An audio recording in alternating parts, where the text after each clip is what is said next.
From the rising of the sun to its going down, the Lord's name is to be praised. Let us open our hearts to his presence and listen for his voice in the stillness of this evening hour. Our evening sacrifice, the desire of ages, chapter 45, the foreshadowing of the cross, June 24th.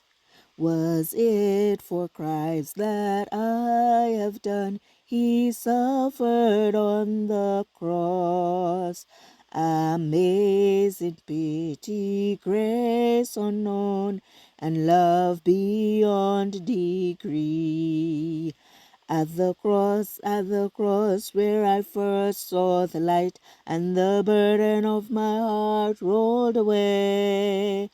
It was there by faith I received my sight, and now I am happy all the day.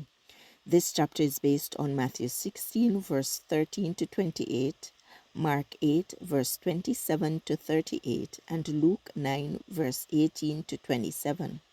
When Jesus came into the coast of Caesarea Philippi, he asked his disciples, saying, Whom do men say that I, the Son of Man, am?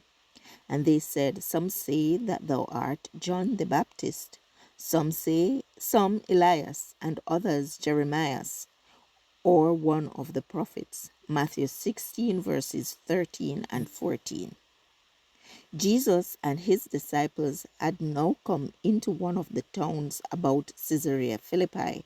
They were beyond the limits of Galilee, in a region where idolatry prevailed. Here the disciples were withdrawn from the controlling influence of Judaism and brought into closer contact with the heathen worship. Around them were represented forms of superstition that existed in all parts of the world. Jesus desired that a view of these things might lead them to feel their responsibility to the heathen.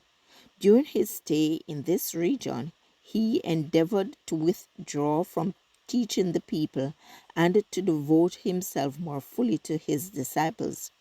He was about to tell them of the suffering that awaited him, but first he went away alone and prayed that their hearts might be prepared to receive his words. Upon joining them, he did not at once communicate that which he desired to impart.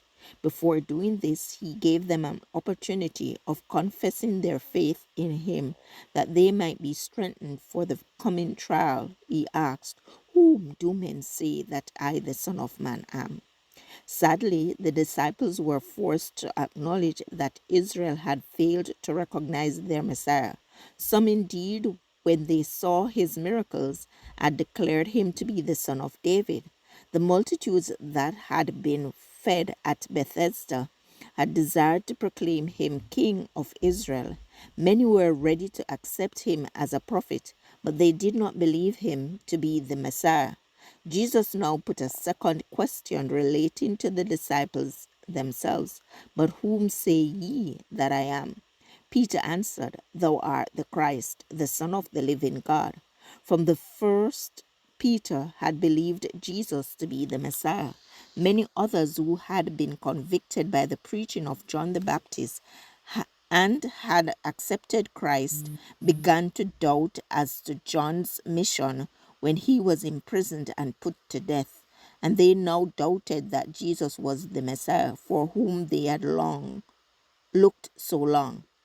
Many of the disciples who had ardently expected Jesus to take his place on David's throne left him when they perceived that he had no such intention. But Peter and his companions turned not from their allegiance.